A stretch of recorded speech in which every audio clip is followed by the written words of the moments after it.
Hello అండి, నమస్తే. Welcome to our channel easy kitchen tips. ఈ రోజు మన టిప్స్ అయితే చాలా యూస్ఫుల్ టిప్స్ అండి. వేస్ట్ అని పడేసే వస్తువులను కూడా ఎంత చక్కగా రీయూజ్ చేసుకోవచ్చు అనేది టిప్స్ అండి. టైం అండ్ మనీ కూడా సేవ్ చేసుకునే టిప్స్ అనమాట. టిప్స్ నచ్చితే తప్పకుండా లైక్ వేయండి, మర్చిపోవద్దు. వీడియో చూసిన తర్వాత ఇంకా ఫస్ట్ టిప్ వచ్చేసి, బనానాలు మనం తినిన తర్వాత ఇలా పీల్స్ పడేస్తూ ఉంటాం కదా, వాటి తొక్కలు పడేస్తూ ఉంటాము. అవి మొక్కలకి చాలా బాగా యూజ్ చేసుకోవచ్చు. ఏంటంటే ఇలా చిన్న చిన్న ముక్కలుగా నేను 2 తొక్కలు తీసుకున్నాను, అరటిపండు తొక్కలు. అవి చిన్న చిన్న పీసెస్గా కట్ చేసి ఒక గిన్నెలోకి అయితే వేసుకోండి. తర్వాత 1-2 గ్లాసుల వరకు వాటర్ యాడ్ చేసుకొని ఇది ఇలా కలిపినట్టు చేసామనుకోండి, గట్టిగా ప్రెస్ చేస్తూ ఉంటే ఆ తొక్కలన్నిటిని దాంట్లో ఉండే జ్యూసు, విటమిన్స్ అన్నీ కూడా వాటర్లోకి దిగుతాయన్నమాట.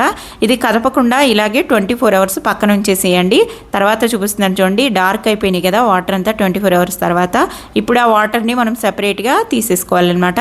ఆ అడుగు నుండిపోయిన తొక్కలు ఉన్నాయి కదా, అరటిపండు తొక్కలు పీసెస్ అన్నీ కూడా కావాలంటే మట్టిలో కలిపేసేయచ్చు, లేదంటే మనం ఏదైనా కంపోస్ట్ తయారు చేస్తుంటే దాంట్లోకి వేసేసుకోవచ్చు. ఇప్పుడు మనం కలెక్ట్ చేసిన ఈ వాటర్ ఉంది కదా, దీంట్లోకి ఇంకో గ్లాస్ వాటర్ యాడ్ చేసి మనం మొక్కలకి, కరివేపాకు మొక్కలకి లేదా ఆకుకూరలకి కానీ ఏదైనా మనం పూల మొక్కలు అవి పెంచుతూ ఉంటాం కదా గార్డెన్లో, వాటన్నిటికీ వేస్తే కూడా చాలా హెల్తీగా బలంగా పెరుగుతాయి. ట్రై చేసి చూడండి.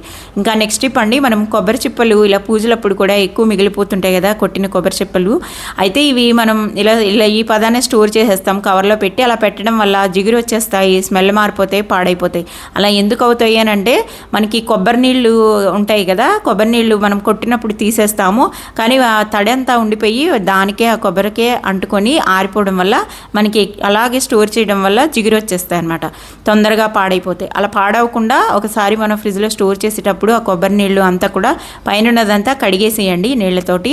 ఇంకా పసుపు, కుంకుమ అలాంటివి ఉన్నా కడిగేసి క్లాత్తో తుడిచేసి డ్రై అయిన తర్వాత తడి లేకుండా ఉన్నప్పుడు మాత్రమే మనం కవర్లోకి పెట్టి ఫ్రిడ్జ్లో పెట్టామనుకోండి, మనకు అసలు పాడవు అనమాట. 2 రోజుల తర్వాత కూడా వాడుకోవచ్చు, స్మెల్ రావు, జిగురు రావు. ఇంకా నెక్స్ట్ టిప్ అండి, ఇలా మనకి సాక్స్లన్నీ కూడా పిల్లలు కానీ మనవి కానీ అన్నీ వాష్ చేసి ఒక దాంట్లో అయితే వేసి పెడతాము. ఒకదానికొకటి తొందరగా కనిపించవు, టైం వేస్ట్ అవుద్ది, మనకు టైం అయిపోతూ ఉంటుంది. కానీ ఏ పేరుకి ఆ పేరు దొరకదు, ఒకటి దొరికితే ఒకటి దొరకదు. అలా అవ్వకుండా ఇలా స్టోర్ చేసుకున్నారనుకోండి, ఈజీగా ఉంటుంది, టైం సేవ్ చేసుకోవచ్చు. ఇక్కడ వీడియోలో చూపిస్తున్నట్టు ఒకదానిపైన ఒకటి వేసి రోల్ చేసి, స్టిఫ్గా రోల్ చేసి ఇలా మనకి కొంచెం మిగిలిన సాక్స్ని ఇలా పైకి ఫోల్డ్ చేస్తామంటే పౌచ్ లాగా వస్తుంది అనమాట. ఇలా చేసుకోవడం వల్ల మనకి ఎక్కువ సాక్స్లు ఒకే దగ్గర పెట్టుకోవచ్చు. అలాగే మనం ఏదైనా ట్రావెలింగ్లో బ్యాగ్లో పెట్టుకెళ్ళాలన్నా కూడా తక్కువ ప్లేస్లో ఎక్కువ పట్టుకెళ్ళడానికి కూడా ఉంటుంది. చూడండి, ఇలా చిన్న చిన్న బుట్టల్లాగా అయిపోతాయి అనమాట ఇవి. ఇలా ఫోల్డ్ చేసుకున్న వాటిని చక్కగా మనం ఒక దాంట్లోకి వేసి పెట్టుకుంటే కావాలన్నప్పుడు తీసుకోవచ్చు, టైం సేవ్ అవుతుంది. ఇంకా ఇలా మనం బట్టలు సర్దుతాం కదా వాష్ చేసినవి, అలా పెట్టేటప్పుడే, కబోర్డ్లో పెట్టేటప్పుడే ఇలా చేసి పెట్టేసుకోవాలి.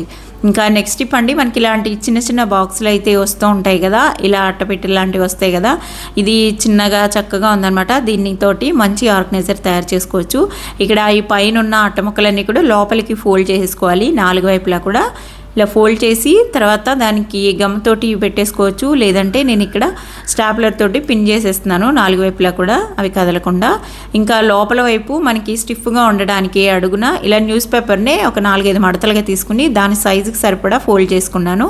మీకు ఏదైనా అట్టమక్కు ఉంటే దాన్నే ఆ సైజుకి కట్ చేసుకుని అడుగును వేసుకుంటే గట్టిగా ఉంటుంది, మనం ఏదైనా వాడుకోవడానికి ఉంటుంది అనమాట. ఇక్కడ న్యూస్ పేపర్కే పిన్ చేసేసి నేను వేస్తున్నాను అనమాట. చక్కగా గట్టిగా అదే అట్టలాగా వచ్చేసింది న్యూస్ పేపరే, దాన్నే వేసేస్తున్నాను. ఇప్పుడు దీన్ని మనం కావాలంటే కిచెన్లో వాడుకోవచ్చు, బెడ్రూమ్లో వాడుకోవచ్చు, మంచి ఆర్గనైజర్ లాగా వాడుకోవచ్చు అనమాట. ఇంకా పైన మీకు డిజైన్గా కావాలి అని అంటే ఆ బాక్స్కి నీట్గా కనిపించాలంటే ఏదైనా ఫ్లవర్స్ ఉన్నది, ఏదైనా షీట్లు ఉంటాయి కదా, అవి స్టిక్ చేసుకోవచ్చు. ఇక్కడైతే నేను సాక్స్లు పెట్టడానికి వాడుతున్నాను.